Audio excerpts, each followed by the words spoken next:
పతంజలి సంస్థ మీద సుప్రీంకోర్టు మరొకసారి తీవ్రస్థాయిలో విరుచుకుపడింది. పతంజలి వ్యవస్థాపకులు రామ్దేవ్ బాబా సంస్థ ఎండి ఆచార్య బాలకృష్ణ మీద మరోసారి తీవ్ర ఆగ్రహం వ్యక్తం చేసింది. వాళ్ళ క్షమాపణలు అంగీకరించబోమని, చర్యలకు సిద్ధంగా ఉండాలని హెచ్చరించింది. వాళ్ళు ఇరువురు సమర్పించినటువంటి ప్రమాణ పత్రాలను జస్టిస్ హిమా కోహ్లీ, జస్టిస్ అహసనుద్దీన్ అమానుల్లా నేతృత్వం ధర్మాసనం తిరస్కరించింది.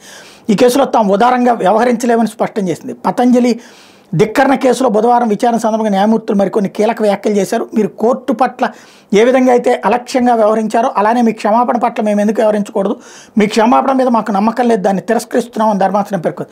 తమ క్షమాపణలు చెప్పడానికి ముందే వాళ్ళు రామ్దేవ్, బాలకృష్ణ తమ అఫిడవిట్లను మీడియాకు పంపారు. నిన్న రాత్రి 7:30 గంటల వరకు అవి మాకు అప్లోడ్ అవ్వలేదు, దీన్ని బట్టి ప్రచారం కోరుకుంటున్నారని అర్థమవుతుందంటూ ధర్మాసనం వ్యాఖ్యానించి, ఇది కేవలం ఒక ఎఫ్ఎంజీ కంపెనీకి సంబంధించిన వ్యవహారం కాదని, న్యాయస్థానం ఆదేశాలు ఉల్లంఘిస్తే ఏం జరుగుతుందనే విషయం సమాజంలోకి వెళ్లాల్సిన అవసరం ఉందని పేర్కొంది. తప్పుదోవ పట్టించే ప్రకటనల విషయంలో చర్యలు తీసుకున్నందున ఉత్తరాఖండ్ లైసెన్సింగ్ అథారిటీ సైతం మందలించింది. పదే ఉల్లంఘనలు జరుగుతున్నాయా, హెచ్చరించి విడిచిపెట్టడం తప్ప అధికారులు చర్యలు తీసుకోకుండా ఎందుకు మిన్నకుండిపోయారని ప్రశ్నించింది. లైసెన్సింగ్ అథారిటీలో ఉన్న 3 అధికారులను ఇప్పుడే సస్పెండ్ చేయాలని ధర్మాసనం ఆదేశించింది. విశేషం ఏంటంటే, కరోనా టైంలో మీరు తప్పుడు ప్రచారాలు చేశారు, లేకపోతే మీ మందుల వలన తగ్గిపోతుందంటారు, ఇది చెప్తున్నటువంటిది. నేను ఇంతకుముందు కూడా ప్రస్తావించి, ఒక్క పతంజలి విషయంలో ఎందుకు వచ్చింది ఇది? వాళ్ళు సాంతం రోగం నయమైపోతుందన్నారా? రోగానికి మా దగ్గర ఉన్న మందు ఇది అని చెప్పారు.